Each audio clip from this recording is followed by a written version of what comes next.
वालेकुम दोस्तों, आप देख रहे हैं हमारा चैनल लेटेस्ट इन्फो। आज मैं आपको बताऊंगा कि वर्क परमिट क्या होता है और इसकी कितनी इकसाम हैं। पिछली वीडियो में हमने वर्क परमिट रिसीवर का तारफ़ किया था कि वर्क परमिट रिसीवर क्या होता है। इस वीडियो में आपको बहुत सी मालूमात मिलने वाली है। वीडियो को एंड तक देखिएगा क्योंकि एंड में मैं आपको बताऊंगा कि ये कोर्स 100% पास करने का तरीका। जो मेरे चैनल पर नए हैं वो चैनल को सब्सक्राइब कर लें और लाइक करना ना भूलिएगा। तो चलें शुरू करते हैं आज की वीडियो। इस वीडियो में हम सीखेंगे कि वर्क परमिट क्या है, वर्क परमिट की कितनी इकसाम है, हॉट वर्क परमिट क्या है, कोल्ड वर्क परमिट क्या है, कन्फाइंड स्पेस एंट्री परमिट क्या है, equipment opening line break permit क्या है, वर्क परमिट सिस्टम क्या होता है और ये क्यों इस्तेमाल करते हैं।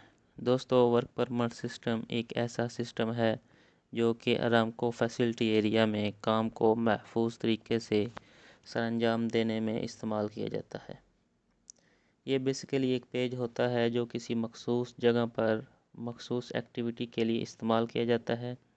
सऊदी अरामको में जहाँ पर भी काम करना हो तो इसके लिए वर्क परमिट ज़रूरी है।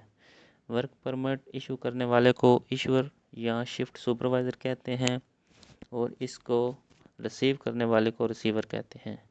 वर्क परमिट आमतौर पर एक शिफ्ट के लिए इशू किया जाता है जो कि 8 घंटे या 12 घंटे की हो सकती है। नंबर 2 पे है वर्क परमिट की कितनी इकसाम है।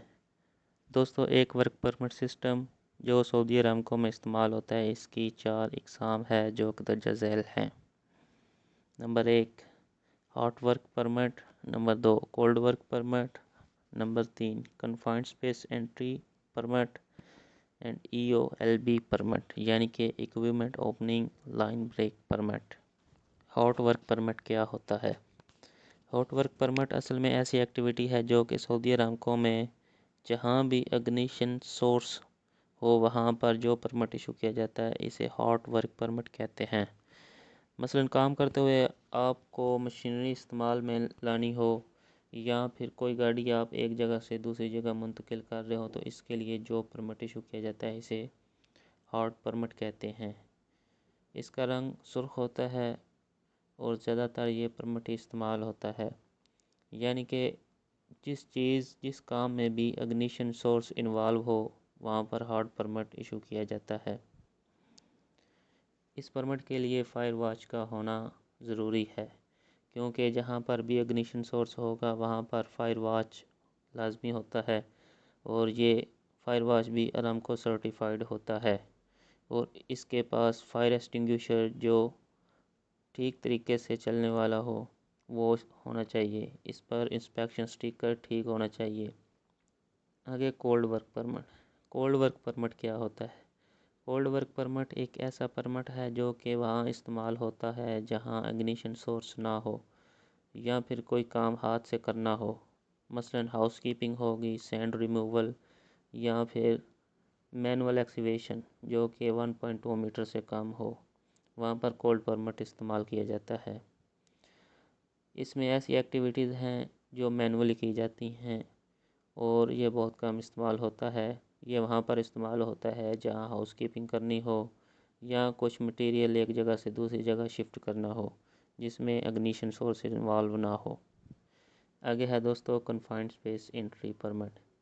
कन्फाइंड स्पेस एंट्री परमिट एक ऐसा परमिट है जो कि ख़ास तौर पर सिर्फ कन्फाइंड स्पेस एंट्री के लिए बनाया गया है। दोस्तों, आपके लिए कन्फाइंड स्पेस एक नया लफ्ज़ है। इंशाल्लाह इस पर मैं एक अलग से वीडियो बनाऊंगा। सऊदी अरामको में ये बहुत इम्पोर्टेंट परमिट है। जब भी कन्फाइंड में दाखिल होना हो उस वक्त इस परमिट का इस्तेमाल किया जाता है। ये सिर्फ कन्फाइंड स्पेस में एंट्री के लिए ही ये परमिट लिया जाता है। कन्फाइंड स्पेस में जो भी एक्टिविटी हो उसके लिए फिर एक्टिविटी का परमिट लिया जाता है, चाहे वो हॉट हो या कोल्ड एक्टिविटी हो। इसके आगे है EOLB परमिट यानी कि equipment opening line break permit. एक ऐसा परमिट है जो कोई भी लाइन ओपन करने के लिए या फिर लाइन क्लोज़ करने के लिए इस्तेमाल किया जाता है। ज़्यादातर सऊदी अरामको के एम्प्लॉय ये परमिट खुद लेते हैं और थर्ड पार्टी को कम ही इजाज़त दी जाती है। आज की वीडियो में मैं बस इतना ही। और हाँ, अगर आप ये कोर्स करना चाहते हैं तो आपको ये कोर्स मैं करवा सकता हूँ और गारंटी देता हूँ कि आप ये कोर्स 100% पास करेंगे। इसके लिए कोर्स करने के लिए नीचे मेरा व्हाट्सएप नंबर है, अगर किसी ने करना हो तो रब्ता करें। इसके बाद आप आसानी सऊदी अरामको में जॉब कर सकते हैं। वीडियो को लाइक करना ना भूलिएगा। अपना ख्याल रखिएगा। अल्लाह हाफिज़।